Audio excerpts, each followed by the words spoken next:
제가 최근에 자주 듣는 말이 있었는데요. 그 말은 네 마음대로 살아라, 네가 하고 싶은 대로 살아라, 이런 얘기를 굉장히 많이 들었습니다. 어떤 유명한 가수가 토크쇼를 하는데 방청객 청년이 질문을 했어요. 제가 아직 청춘인데요, 앞으로 뭘 하면서 살아야 되는지 모르겠습니다. 이렇게 질문했더니 그 가수가 아직 젊은데 몸살이지 말고 하고 싶은 거 하며 살아요. 나중에 후회하느니 좀 무리해서라도 지금 하고 싶은 거 하는 게 그게 나아요. 이렇게 이제 조언을 하는 것을 들었습니다. 또 한 번은 대학 교수가 이제 수업 중에 학생들을 가르치는데 비슷한 말을 했어요. 인생은 짧아요. 아직 힘 있고 아직 가능성 있을 때 하고 싶은 것을 모든 거 하세요. 이렇게 이제 교수님의 학생에게 또 말해요. 어떤 시인이 시집을 냈습니다. 그래서 작가와의 대화 시간, 그래서 시집을 내면서 이 작품 아마 설명을 하는데 많은 독자들이 모였어요. 그때 그렇게 말합니다. 자기가 하고 싶은 거 하며 사는 게 행복입니다. 뭐 이렇게 말하면서 하고 싶은 대로 살라, 뭐 이런 얘기를 많이 해요. 예전에 어른들은 젊어서 고생은 사서도 한다더라. 지금 참고, 지금 견디고, 지금 수고하고, 그럼 나중에 네가 훗날 더 행복해지고, 더 완전해지고, 더 훌륭해지고, 지금을 참고 견뎌라, 이런 말을 많이 했는데 요즘은 지금을 즐겨라, 오늘을 즐겨라, 이런 말을 더 많이 하는 것 같아요. YOLO라고 하는 새로운 단어가 있습니다. 영어의 약자인데 한마디로 말하면 한 번뿐인 인생 마음껏 즐겨라, 이게 YOLO라는 단어의 뜻입니다. 그래서 많은 사람들이 오늘 행복하게, 오늘 즐겁게, 지금 행복하게, 이것들을 많이 강조하죠.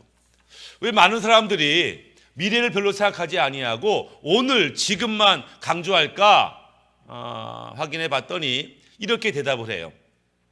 미래가 어떻게 될지 모르기 때문에 그렇다는 거예요. 미래가 어떻게 될지 모르기 때문에. 수많은 사건, 사고, 질병, 내가 앞으로 10년을 더 살지 100년 더 살지 알지 못하는데 그냥 미래를 위해서 지금 시작하는 거는 이거는 지혜롭지 않다, 이렇게 생각을 하기도 하는 거죠.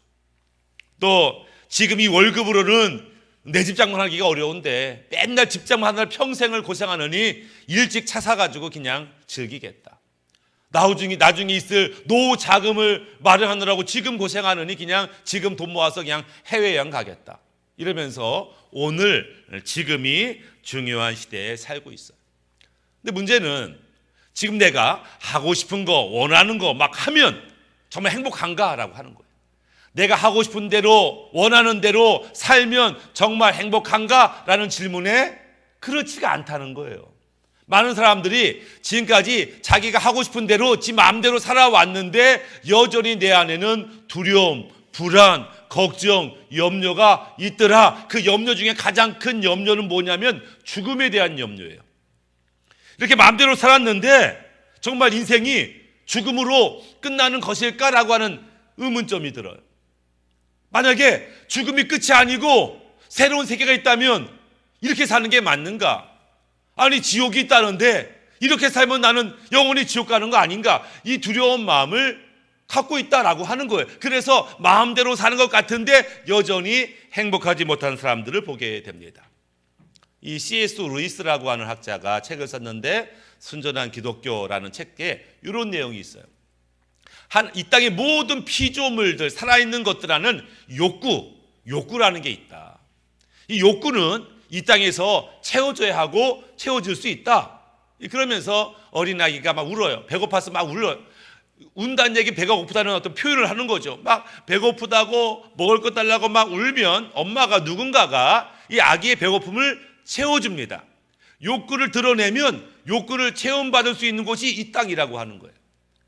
아기 오리가 태어나서 빨빨거리고 돌아다닙니다. 이 아기 오리에게는 물가에서 놀고 싶은 욕구가 있어요.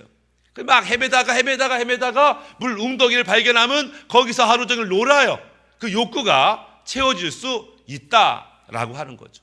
사람에게는 어떤 성적인 욕구가 있어요. 그래서 이 성적인 욕구를 해결하기 위해서 상대방을 찾다가 성적인 욕구를 해결할 수도 있어요. 그러니까 이 땅에 존재하는 모든 피조물에게는 욕구가 있고 그 욕구는 이 땅 어딘가에서 채울 수 있는 대상이 있다. 그래서 그걸 찾아 헤매는 거죠. 자기 욕구를 채우기 위해서. 그런데 이상하게 사람은 욕구를 채우려고 채워도 채워지지 않는 어떤 욕구가 있다라고 하는 거예요. 그리고 이 땅에서는 절대 채워지지 않는 그 욕구를 발견하게 된다. 이 땅에서 그 욕구를 채움받지 못하는 이유는 이 욕구를 채우는 것이 이 땅에 없기 때문이다. 이 욕구는 새로운 세상에서 채움받아야 하기 때문이다. 왜 그런가? 인간은 다른 피조물과 다르게 육체만 있는 게 아니라 영혼이 있다라고 하는 거예요. 육체의 문제는 이 땅에서 체험을 받을 수 있는데 이 영적인 문제는 이 땅에서 체험받지 못한다. 이것이 인간의 양면성이다. 그래서 이 땅 살아있는 동안에 체험받을 수 있는 육체 욕구만 있는 것이 아니라 죽음 이후 영원한 나라에서 체험받는 영적인 욕구가 있다. 그래서 만약에 우리 가운데 당신 가운데 채워지지 않는 욕구가 있다면 그 욕구는 무엇을 해서 체험받는 게 아니라 하나님만이 채울 수 있다라고 이야기하는 것을 보게 됩니다. 우리는 어떻게 살아야 될까? 서양 사람들은 그냥 많이 말합니다. 네가 하고 싶은 거 하며 살면 돼. 이게 나름대로의 법칙이에요. 그 믿는 자들도 자기가 하고 싶은 대로 하면 되는 것일까? 그러면 믿는 자와 믿지 않는 자가 도대체 어떤 차이가 있는 것일까? 이런 고민들을 우리가 행하게 됩니다.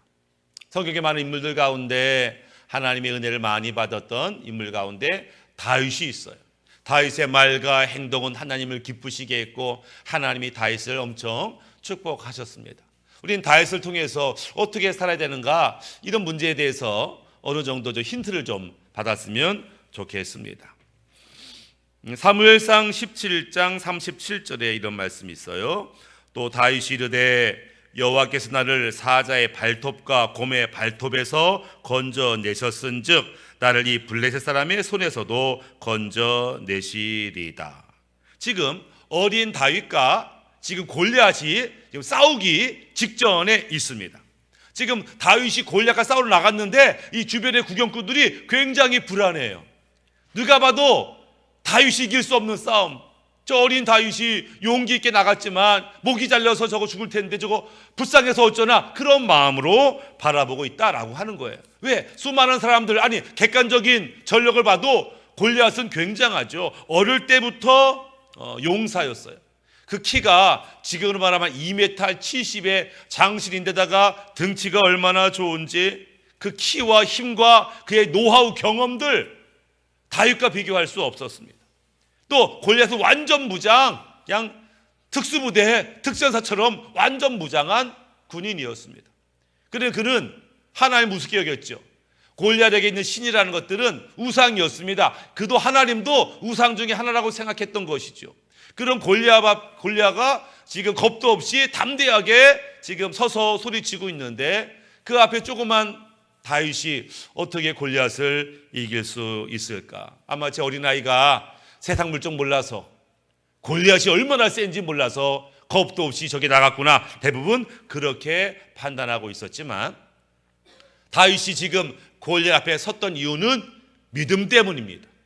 그 믿음이 골리앗과 싸우게 했고 그 믿음으로 인해서 다윗은 골리앗을 이겼어요. 그러면 도대체 어린 다윗은 그 믿음을 어떻게 얻게 되었을까? 어떻게 다윗은 그 믿음의 사람이 되었을까를 살펴볼 필요가 있죠. 그것은 바로 다윗의 외롭고 슬프고 고통스러웠던 경험이 오히려 다윗을 믿음 있게 만들었다라고 하는 것이죠. 다윗의 직업이 목동입니다. 지금도 중앙아시아 가면은 목동을 볼 수 있어요. 목동은요 3D 업종이라고 해가지고 힘들고 더럽고 불편하고 아주 괴로운 그런 직업이었습니다. 다윗은 막내 아들인데 이 막내 아들에게 맡길 만한 일이 아니었어요. 목동이 양이나 염소를 데리고 풀을 먹이러 가면 보통 일주일, 한 달 동안 밖에 나가서 풀을 먹이는 거예요. 왜냐하면 다 목동이니까 집 주변에는 풀이 없어요. 이미 다 오래전에 다 먹어버려가지고. 그래서 풀을 먹이려면 저기 멀리 가야 됩니다. 멀리 몇 시간 며칠을 갔는데 금방 돌아올 수 있나요? 아니요. 거기서 계속 밤을 지새면서 양과 염소의 풀을 먹이는, 그것은 굉장히 외로운 일이죠. 그것은 도둑이 와서 다윗을 해치고 양과 염소를 훔쳐갈 수 있는 위험한 일입니다. 밤에 늑대가 올지 곰이 나와서 해칠지 알 수 없는 무서운 상황이에요. 어린아이가 그냥 밤에 혼자 있는 것만도 무서운데 말도 안 되는 일을 다윗이 행하고 있었다. 어린아이가 감당할 수 없는 그 일. 그런데 그 너무나 괴롭고 너무나 외롭고 너무 힘든 그 일 때문에 오히려 다윗은 하나님을 찾게 됩니다. 기도하지 않을 수 없는 상황이죠. 하나님의 도움이 없이는 살 수 없는 그런 상황에 놓여 있었고, 다윗은 그때 절망하지 않고 하나님을 찾아내었다. 아무도 다윗을 도와주지 않았어요. 도울 사람도 없었어요. 위기가 닥치면 자기가 해결해야 돼요. 그래서 그가 할 수 있는 것은 뭐예요? 물맷돌 연습을 하는 겁니다. 물맷돌이라는 게 긴 가죽끈에다 끝에다가 돌멩이 하나 집어넣고 휘휘 돌리다가 한쪽을 딱 놓으면은 돌멩이가 세게 날아가는 거죠. 이게 쉬운 게 아니니까 연습을 해야 되죠. 막 돌리다가 저기도 맞춰보고 뭐 어린애가 힘이 있어요. 많이 날아가지 않겠죠. 그래도 연습을 합니다. 독수리가 날아오면 독수리한테 한번 던져보고, 들깨가 오면 들깨 주변에 한번 던져보고, 그래서 나름대로 영과 양소를 지키는 거죠. 그러다가 어느 날은 늑대가 왔으면 죽기 살기로 늑대와 싸우기도 하고, 그렇게 실력이 조금씩 늘어가고 팔에도 힘이 생겼겠지요. 그러다가 어느 때는 곰이 찾아오고, 그러다가 어느 때는 사자가 찾아왔지만 죽기 살기로 그 짐승과 싸워 양과 염소를 지켜내는 그 삶의 아주 치열한 현장 속에서 그는 자기의 돌팔매질 실력만 는 것이 아니라 하나님을 의지하고 하나님의 도우심을 경험하는 인생을 살았다. 다윗은 어린아이였지만 그렇게 나이가 많은 사람은 아니었지만 자기의 처절한 삶 속에서 승리를 경험했어요. 승리를 경험했습니다. 그 승리는 자기의 무수한 노력의 끝에 오기도 했지만 하나님의 날마다 도우심을 경험한 거예요. 자기 삶의 현장에서 하나님의 도우심과 실력이 늘어나는 그런 축복을 누리게 된 것입니다. 큰 믿음이라는 것은 어느 부흥회 가서, 특별한 어디 집회 가서 한 번 은혜 받고 한 번 기적을 경험했다고 큰 믿음이 생기는 게 아니에요. 큰 믿음은 조금씩 자라는 겁니다. 매일매일 자라는 겁니다. 매일매일 말씀 안에, 매일매일 순종하고, 매일매일 하나님 만나는 과정 속에서 믿음이 자라는데, 다윗의 믿음이 그렇게 자라오게 됐고 지금 골리앗 앞에 서게 됐어요. 그때 다윗이 뭐라고 말하냐면 37절에 다시 보면은, 다윗이 이르되 여호와께서 나를 사자의 발톱과 곰의 발톱에서 건져내셨은즉 나를 이 블레셋 사람의 손에서도 건져내시리이다. 지금 다윗이 지금까지 오면서 수많은 싸움과 승리를 거두었는데, 자기 목숨을 부지했는데 그 이유가 자기 실력 때문이라고 말하는 게 아니고 하나님이 건져내셨습니다. 그 위기의 순간에 하나님이 도우셨습니다. 하나님이 대신 싸워 이기셨습니다. 그리고 지금 골리앗 앞에 왔는데 지금도 여전히 하나님이 나를 건져내실 겁니다. 이 싸움은 내 싸움이 아니라 하나님의 싸움이라고 하는 것이죠. 내가 잘해서 이긴 게 아니고 하나님의 도우심으로 이겼다라는 그 믿음이 있었고, 지금까지 하나님이 도우셨다면 앞으로도 그래야 할 거라고 하는 믿음이 다윗에게 있었기 때문에 골리앗이 약한 게 아니라, 골리앗이 위협적이지 않은 것이 아니라 대단한 존재일지라도 그가 아무리 대단하고 문제가 아무리 커도 하나님 앞에서는 아무것도 아니다라고 하는 믿음이 다윗에게 있었다라고 하는 거예요. 예전에 잡지에 강동만이라고 하는 사람의 기사가 실렸어요. 재미교포인데 미국에 살고 있어요. 사업가인데 주말이면 사냥을 하러 다녔습니다. 사냥을 좋아하는 미국 사업가였어요. 그래서 겨울이 됐는데 자기가 키우는 사냥개 2마리하고 이제 산이 막 우거진 눈이 막 가득 찬 그곳에 사냥하러 갔습니다. 사슴을 잡으러 이제 간 거죠. 총을 준비하고 차에 딱 내리자마자 사냥개 2마리가 막 컹컹 뒤지면서 막 쫓아가는 거예요. 야, 뭘 봤구나. 그래가지고 그 뒤를 막 쫓아갑니다. 막 쫓아가는데 한 장소에 머물렀어. 이 소리가 잡았구나. 보통 이렇게 한 장도 머무는 경우는 이 쫓는 짐승이 구석에 몰렸을 때, 뭐 나무에 올라갔을 때, 그럴 때 이제 한 장소에 딱 머물러서 계속 짖는 거죠. 이 사냥개는 주인을 기다리는 겁니다. 얼른 뛰어가서 이제 사냥개가 짖고 있는 나무 위를 보면서 총을 들었는데 봤더니 뭐가 있어요? 호랑이가 있는 거예요. 깜짝 놀랐는데 호랑이가 달려들어. 그때 자기도 모르게 총을 막 쐈는데 그 즉시 호랑이가 죽었어요. 그러니까 생전 처음 호랑이를 잡았으니까 호랑이를 차에 싣고 이제 가져오니까 난리가 났어요. 그 마을에 난리가 난 거예요. 호랑이를 잡아왔으니까. 그래서 지역에 신문에도 실리고, 그러면서 이제 어떻게 당신이 호랑이를 다 잡을 수 있냐? 이 호랑이가 보통 짐승이 아닌데, 이제 그 인터뷰 중에 이런 내용이 있습니다.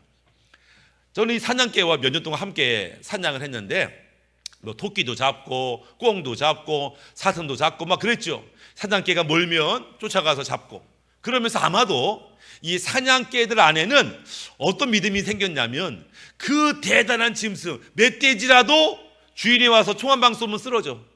그 어떤 짐승 늑대라도 주인이 와가지고 총 한 방 쏘면 쓰러져. 그러니까 아마 이 사냥개들한테는 어떤 믿음이 있었냐면, 그 어떤 것도 우리 주인님이 총 한 방이면 다 끝난다라는 믿음이 있었던 것 같아요.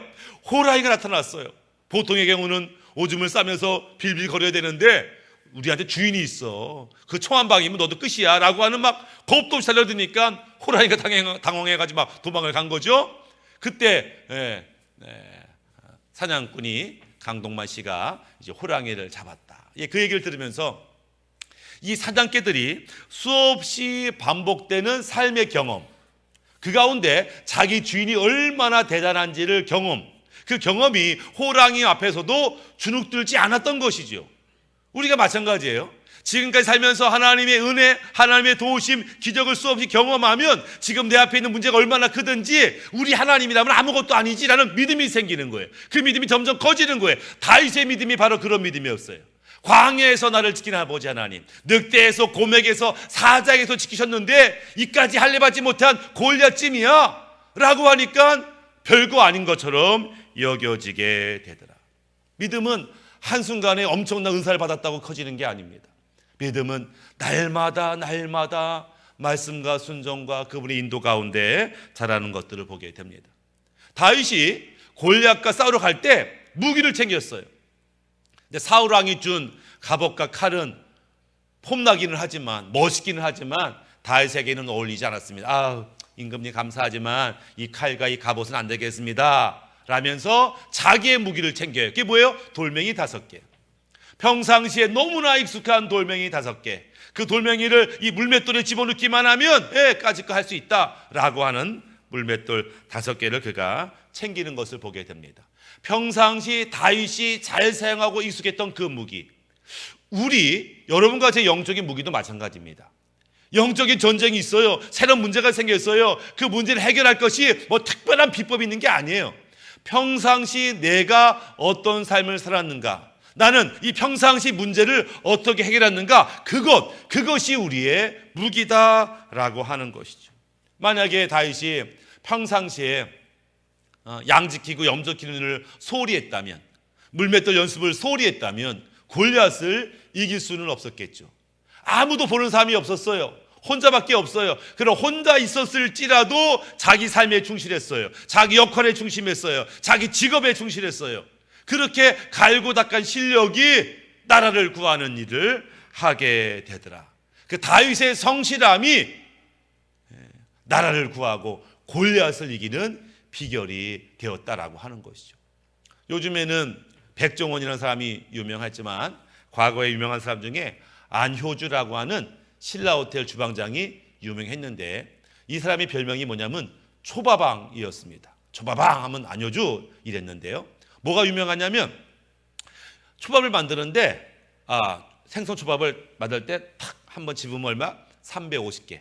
밥을 딱 집으면 350알이 집히는 거예요. 그리고 이거 술안주네. 술안주는 280개. 여성이네. 270개. 이게 집으면 270개, 280개, 350개를 딱 집는 거예요. 유명하게 된 거죠. 그래서 TV에 나왔어요.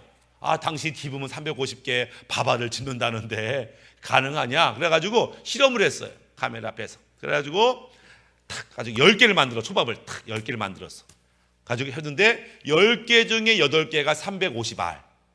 그러니까 잡으면 350알. 그러려면 뭐 그냥 되겠어요? 수많은 연습을 했겠지.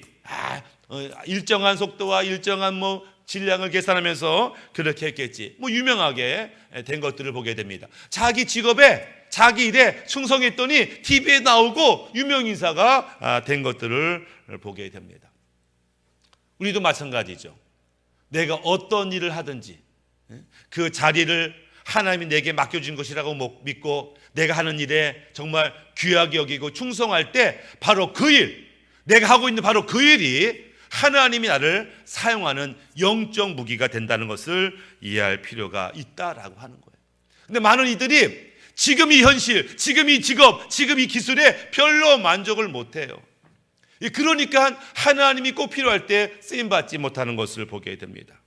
하고 싶은데 시간이 없어요. 다윗은 그런 말을 하지 않았습니다. 이 나이에 뭘 하겠어요? 나를 도와주는 사람이 주변에 없습니다.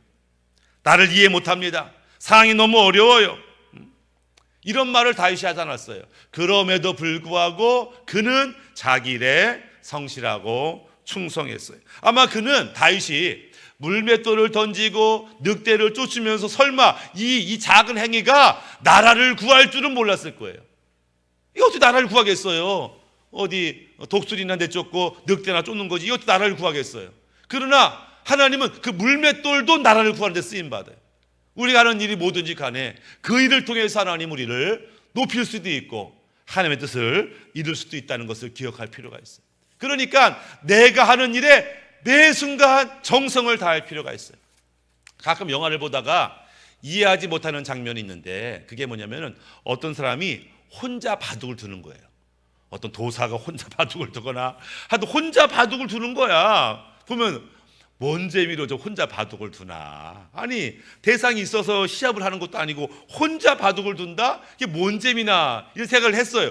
왜 혼자 바둑은 설정이 이렇게 많은 거야? 했는데 어느 순간 제가 그 이유를 알았습니다. 바둑을 잘 부는 분한테 그 얘기를 했어요. 아까 영화 보면은 도사가 혼자 바둑을 두던데 뭐 하는 거냐 했더니 그게 복기하는 거라 그래. 복기가 뭐예요? 이제 시합을 했는데 내가 졌어. 지난번에 졌는데 내가 왜 졌지? 그거를 다시 혼자 반복을 하는 거예요. 혼자 내가 여기 놨더니 걔가 여기 놨지. 근데 이 바둑 놓는 게 400번을 놔야 돼. 내가 이기려면 400번을 여기 놨다 저기 놨다 저기 놨다 저기 놨다를 바둑 기사들은 다 기억한다는 거예요. 아니 400개를 놨는데 어떻게 그걸 다 기억하냐? 다 기억할 수 있다는 거예요. 왜냐하면 바둑을 둘 때 그 하나를 둘 때마다 의미를 두기 때문에 내가 여기를 두면 제가 여기 두겠지. 이 하나를 둘 때 아주 의미와 정성으로 하나를 뒀기 때문에 그 기억난다는 거예요. 제가 여기 뒀네. 그럼 나 여기 둬야 되겠다. 이게 하나의 정성을, 심혈을, 마음을 다 썼기 때문에 심지어 1년이 지나도 기억난다는 거예요. 1년 전에 지난번에 그 유명한 바둑기 사고 그 중국 바둑기 산 그 대국을 할 때 말이야. 그때 어떻게 했었지? 그때 이렇게 시작했잖아. 그래가지고 첫 수만 두면 5년 전에 둔 바둑도 그대로 기억난다는 거예요. 왜? 그 하나하나의 마음과 정성을 다했기 때문에. 다윗은 그 인생을 살면서 매 순간을요 정성, 최선, 온 마음을 다 사였어요. 예수님도 3년의 짧은 공생에 살 때 온 마음, 정성, 최선을 다해 살았어요. 우리 주님께서는 우리에게 그것을 원하고 계시는 거예요. 네가 무엇을 하든지 간에 정성을 하나님께 하듯 주님께 하듯 정성을 다하기를 원하더라. 그것이 우리의 실력을 우리가 세상에서 빛된 삶을 살게 하는 방법이다라고 하는 것입니다. 그리고 또 다른 게 있어요. 다윗에게는 첫 번째 자기 삶의 현장에서 터득한 무기, 영적인 무기가 있었을 뿐만 아니라 또 다른 무기가 있는데 그 무기가 뭐냐? 사무엘상 17장 45절 다윗이 블레 사람에게 이르되 너는 칼과 창과 단창으로 내게 나오거니와 나는 만군의 여호와 이름 곧 내가 모욕하는 이스라엘 군대의 하나님의 이름으로 내게 나아가노라. 무엇을 가지고 나가냐? 하나님의 이름을 가지고 나간다. 하나님의 이름이란 하나님의 능력이다. 다윗에게는 하나님의 이름의 능력이 있었어요. 그럼 우리에게도 그 하나님의 이름의 능력이 있나요? 사도행전 3장에 이런 말이 있죠. 베드로가 베드로가 이르되 은과 금은 내게 없거니와 내게 있는 이것을 내게 주노니 나타난 예수 이름으로 일어나 걸어라. 베드로가 내 안에 뭐가 있냐면 예수 그리스도 이름이 있어. 이 이름의 권세가 있어. 이 내가 가지고 있는 이 이름의 권세를 가지고 너를 일으킬 거야. 이렇게 지금 말하고 있더라. 예수 이름의 권세, 하나님의 이름의 권세를 가지고 있는 자는 오늘 우리가 어떤 문제를 가지고 있든지 이길 수 있는 능력을 이미 가지고 있는 것이다 라고 하는 거죠. 이 능력을 가지고 우리는 무엇을 하면 좋을까? 이 믿음을 가지고 무엇을 하면 좋을까요? 오늘 본문의 말씀 누가복음 16장 지극히 작은 것에 충성된 자는 큰 것에도 충성되고 지극히 작은 것에 불의한 자는 큰 것에도 불의하리라. 성경은 이 엄청난 은혜와 하나님의 이름의 능력과 믿음을 가지고 무엇하면 좋냐면 네 삶 속에 있는 작은 일에 충성하는 것, 그게 큰 일이다. 그게 위대한 일이다. 다윗이 물맷돌에 충성했기 때문에 나라를 구했던 것처럼 너의 삶의 현상에서 충성하는 것, 그것이 하나님이 기뻐하는 일이다 라고 말씀하는 거예요. 그래서 생각했습니다. 뭐가 작은 일일까? 뭐가 작은 일이지? 떠오르는 게 있어요. 뭐가 작은 일일까? 우리 안에 수없이 드는 이 생각이 작은 일이다. 어떤 생각하는 게 작은 일이에요. 하루에도 수백 번, 수천 번 이런 생각, 저런 생각, 잡생각, 공상, 수많은 생각하죠. 이 생각하는 게 남들이 보이지 않는 일이지만 작은 일이지만 이게 중요하다라고 하는 것입니다. 보이지 않는 그 생각 관리하는 게 얼마나 중요한지. 예수님을 팔아먹은 가룟 유다에게 사탄이 어떤 짓을 했어요? 예수를 팔려는 생각을 집어넣었더라. 생각을 집어넣었어요. 수많은 생각 중에는요, 마귀가, 세상이, 악한 영이 집어넣는 생각이 있어요. 그 생각을 잡으면 안 돼요. 그 생각을 즐기면 안 돼요. 음란한 생각을 즐기면 안 돼요. 그것들을 내쳐야 됩니다. 예수 이름으로 이 쓸데없는 생각, 거짓된 생각, 음란한 생각은 떠나가라. 그리고 거룩한 생각, 믿음의 생각, 살리는 생각, 좋은 생각, 이 생각들을 우리 안에 채우고 그 생각을 반복해서 묵상하는 것, 그것이 위대한 일을 만든다라고 하는 것이죠. 두 번째, 뭐가 작은 일일까? 우리가 하는 말이 작은 일이에요. 우리가 하루에 말하는 단어가 어떤 사람은 2만 단어, 말 많은 사람은 3만 단어를 얘기해요. 하루에 말하는 게 2만 단어, 3만 단어, 수없이 말을 많이 해요. 근데 이 수없이 하는 이 말이 사실은 엄청 중요한 말이다. 왜냐하면 우리 말 중에는 살리는 말도 있지만 죽이는 말이 있어요. 상처 주는 말, 분노하게 하는 말이 있는가 하면 위로하는 말, 살리는 말, 기쁨을 주는 그런 말이 있어요. 믿는 자는 이 말이 섞이면 안 됩니다. 빛의 말과 어둠의 말이 섞이면 안 돼요. 살리고 죽이는 말이 섞이면 안 됩니다. 우리 입술은 동일하게 하나님이 기뻐하는 말, 살리는 말, 기쁨의 말, 생명의 말을 많이 말하면 단순히 말만 바뀌는 게 아니라 우리의 존재가 바뀌는 축복을 누리게 되는 거죠. 나는 어떤 말을 할 것이냐가 어떤 위대한 일을 할 것이냐와 관계가 된 거죠. 세 번째는 뭐가 작은 일일까?